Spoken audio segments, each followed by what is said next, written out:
Welcome back to the channel, guys. I had a lot of trouble finding this spot.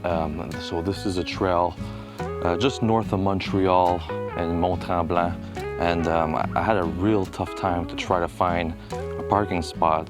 I was at another entrance and the cars were all parked on the road, at least 100 cars, and then this lady from like this city pulled up and she was basically saying that we weren't allowed to park on the street and that cops were gonna come and give out tickets. So she suggests me to come to, well, here actually, and I actually found it and there's nobody here. I'm the only car legally parked. There's no sign saying private property, so feeling comfortable leaving the car here. So just gonna have to walk a bit on the road to get to the actual trail, an extra like half a kilometer. So let's start this already confusing day, so let's go.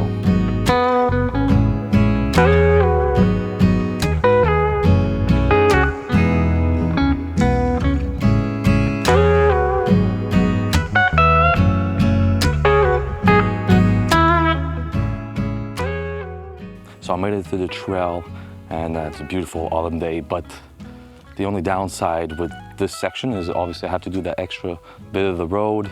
It's a bit of a longer hike, and the other downside with today, blue skies, so it's going to be difficult to try to find a nice composition, but I do have a plan. There's a nice viewpoint with a nice, obviously, view of the mountains. I'm not too sure where that viewpoint is, and the trail's a loop, so I'm gonna have to go either right or left. The intersection is coming up, so I don't know which way is the view, and I don't know. I guess I could do the whole loop. I'd just rather, you know, get to the location and compose the image as quickly as possible. So I don't know, we'll see what happens today. But there's tons of people on the trail. I don't know if I'm gonna be talking a lot with you guys, so let's keep going. Upon reaching the intersection, I opted to veer left with an eager anticipation, hoping that this route would prove to be the shortcut to the viewpoint. I was also wishing to stumble upon a special sight I spotted online, 2 huge boulders framing a tree in between.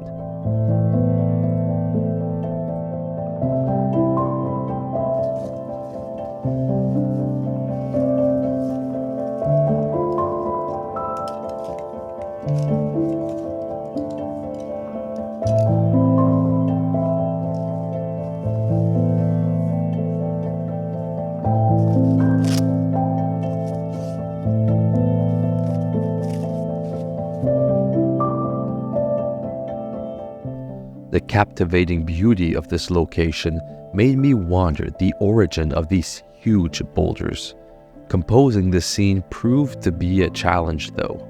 Despite the closeness and the vastness of the scene, capturing it was tricky, requiring some awkward tripod adjustments even with a wide-angle lens.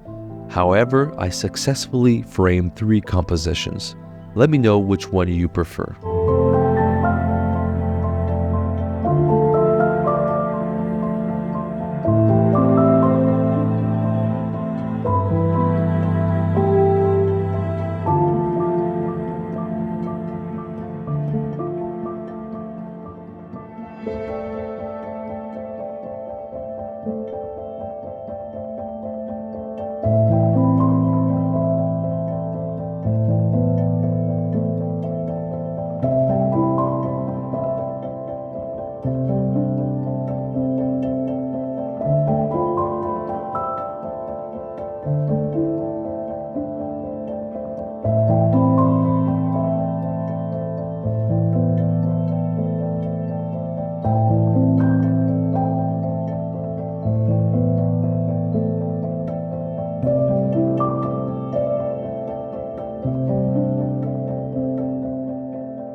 I'm really hoping you're enjoying the video so far. Please don't forget to hit that like button. It's really easy to do and it helps me out a bunch. So thank you. So I'm just taking shots on the other side of the rock here because the leaves and the sun hitting the leaves and the shade on the rock looks really cool. So I'm just experimenting with my aperture. I want to make sure that the background is completely out of focus And as you can see behind my camera here, this is kind of what the composition looks like, but it was a lot better earlier. This was probably the best one here because we can see right here some light and some shade, so it just fills in that gap really nicely. And then all these leaves on the right are lit up, so we have, you know, the leaves and then the shadow of the leaves on the left. So I really like this composition, and obviously the composition is changing all the time because the sun is moving. So I think I got the best of it. Now it's kind of, it doesn't look as nice as that exposure. So I'm going to show you the image and tell me what you guys think.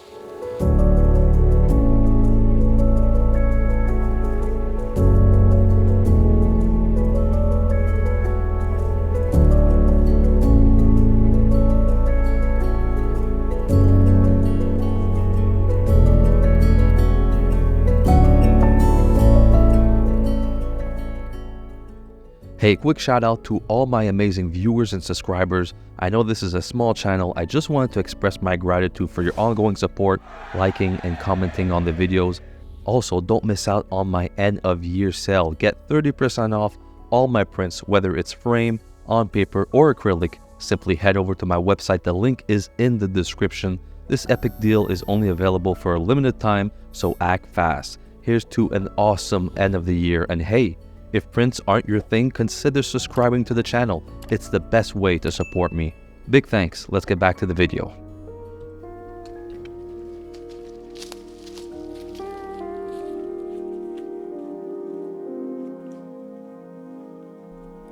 After capturing those shots, I found myself pressed for time. I was undeniably racing against the fading daylight. When I finally made it to the viewpoint, which was a very narrow opening, I encountered a small group of hikers. Now, I'll admit, I was feeling a bit camera shy, but that didn't stop me from taking photos of this incredible autumn scenery bursting with vivid colors.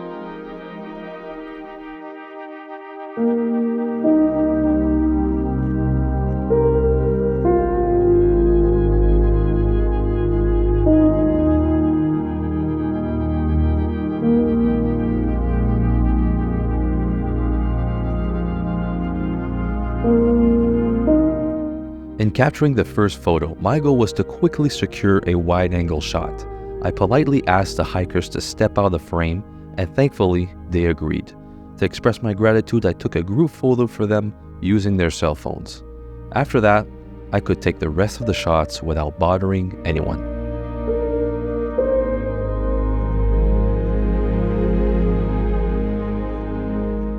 For this next shot, I utilized my telephoto lens to capture the captivating pointy peak that stood out among the hills. Opting to make it the anchor point, I centered the peak and positioned the horizon on the bottom third of the frame.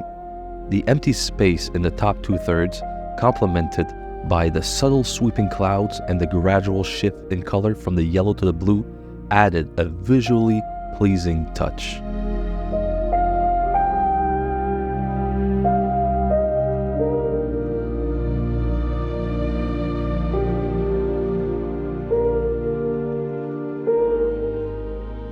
I have some reservations about this third shot. It hasn't completely won me over. The primary goal was to capture the light coming through from the mountain in the background. I sense that this image lacks a certain dimension. Personally, it appears somewhat flat to me.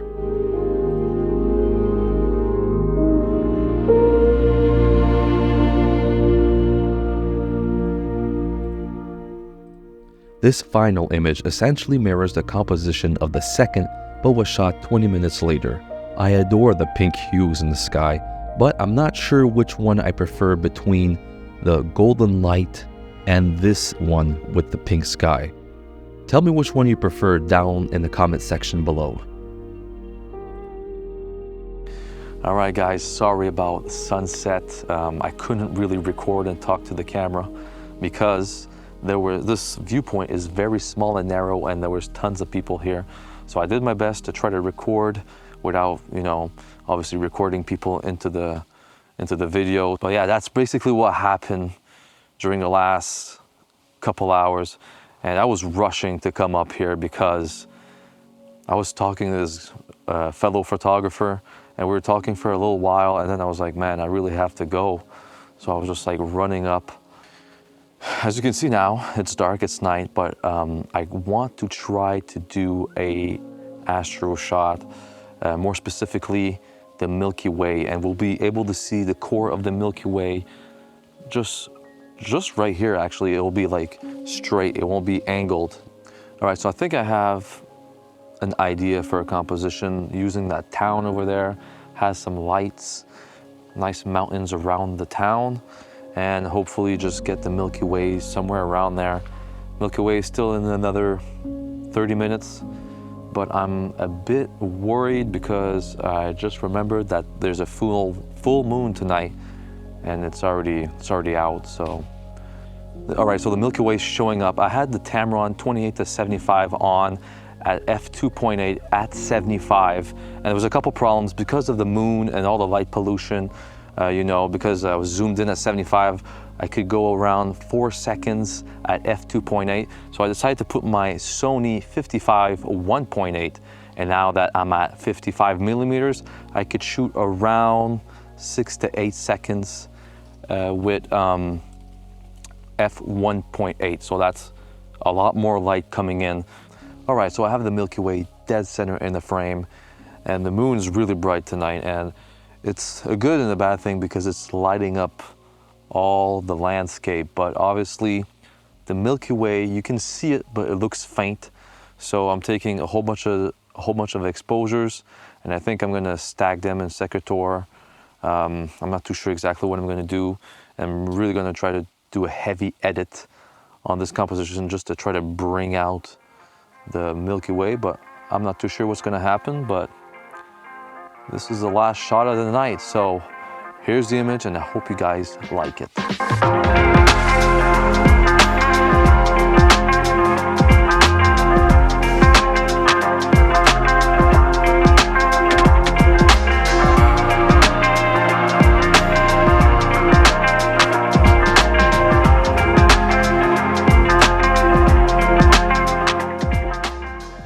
Obviously not my best astro shot by any means, but at least I was out there having some fun. So really hope you guys enjoyed today's video. Please don't forget to like the video. It's really easy to do and it helps me out a bunch. Subscribe if you haven't already. Thanks for watching, and until next time, God bless.